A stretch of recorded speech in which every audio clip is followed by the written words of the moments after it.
জমিনের উপর রাস্তা মানুষে বানাইছে, জমিনের উপর বিল্ডিং মানুষে বানাইছে, জমিনের উপরে ফ্যাক্টরি মানুষে বানাইছে, জমিনের উপর মসজিদ মানুষে বানাইছে। কিন্তু আমার আল্লাহ কোরআনে বলছে ইন্না আউওয়ালা বাইতিন উদিয়া লিন্নাস লাল্লাযী বিবাক্কা। হে আমার বান্দা, মক্কাতুল মুকাররমায় যে ঘর দেখতে পাচ্ছ, খানায়ে কাবা, তা মানুষে বানাই নাই, সর্বপ্রথম আমি আল্লাহ নিজেই বানিয়ে দিয়েছি। এখন কবির মনোযোগ। আল্লাহ বলে জমিন হয়ে গেছে, মানুষ নামের মানুষ নাই, গাছপালা এখনো উঠে নাই, গরু গাধা এখনো জমিনে আসে নাই। ইন্না আউওয়ালা বাইত, সর্বপ্রথম ঘর হয়ে গেছে। কোথায়? আল্লাহ উদিয়া লিন্নাস, যেটা মানুষের জন্য বানানো হয়েছে। আল্লাল্লাযী বিবাক্কা, মক্কাতুল মুকাররমায় মালিক জমিনে মানুষ আসে নাই, জমিনে সূর্য এখনো উঠে নাই, চাঁদ এখনো হাসে নাই, তারকারাজি এখনো জিকিমিকি করে নাই, গরু ছাগল হাতি এখনো ডাক দেয় নাই। তো তুমি প্রথম ঘর কেন বানাইলা?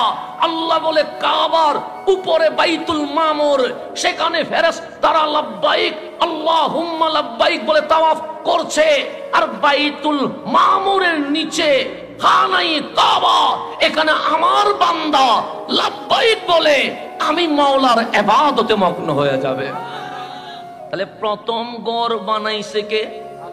এটা কোথায়? মক্কায়। নাম কি?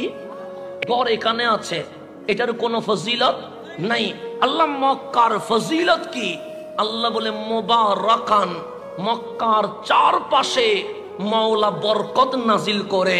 তার উপর বলছে ওয়া হুদাল লিল আলামিন, বিশ্ব জগৎ যদি হেদায়েত চায়, আমি মালিক এই খানায়ে কাবার ভেতরে বিশ্ব জগতের জন্য হেদায়েত রেখে দিয়েছে। তাহলে কাবার পাওয়ার আছে না নাই? কারণ গুরুত্বপূর্ণ বিষয়, খানায়ে কাবার সামনে হাজরে আসওয়াদ আছে, দামি না অদামি? সোমা দিলে গুনাহ ঝরে। খানায়ে কাবার পাশে জমজম আছে, দামি না অদামি? এই পানি পান করলে তৃষ্ণা মিটে। আল্লাহ বলে হাবিব জমজম পান করলে তৃষ্ণাও মিটবে, জমজম পান করলে খোদাও মিটবে। শুধু তাই নয়, তোমার বডিতে যদি রোগ থাকে, জমজম পান করলে আমি মাওলার বড় রহমত, এই পানির ভেতরে আমি আল্লাহ মেডিসিন দিয়ে দিয়েছি। তাহলে জমজমও আছে না নাই?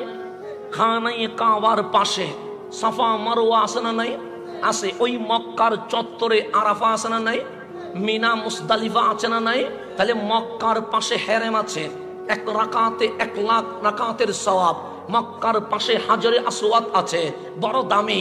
জমজমও আছে, আরাফাও আছে, মিনাও আছে, মুজদালিফাও আছে, সাফাও আছে, মারওয়াও আছে। কিন্তু মালিক যখন কাবার আলোচনা করছে, সাথে বলছে ওয়া ফিহি, ওই কাবার মাঝেই রয়ে গেছে আয়াতুম বাইয়িনাত, সুস্পষ্ট নিদর্শন। মাওলার কুদরত রয়েছে। মালিক কুদরতটা কি জমজম? আল্লাহ বলে না। এটা কি হাজরে আসওয়াদ? আল্লাহ বলে না। এটা কি আরাফা? আল্লাহ বলে না।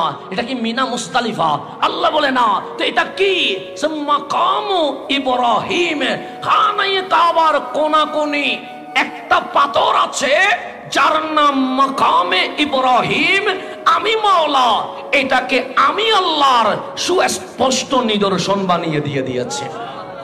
এরপর আল্লাহ বলছে ওয়ামান দাখালাহু কানা আমিনা, যেই মক্কার চত্বরে ঢুকে গেছে, হেরেমে ঢুকে গেছে, খানায়ে কাবার আশেপাশে ঢুকে গেছে, তার জন্য দুনিয়াও নিরাপদ হয়ে গেছে, কবর হাসরও নিরাপদ হয়ে গেছে। তাহলে কাবার চত্বর দামি না অদামি?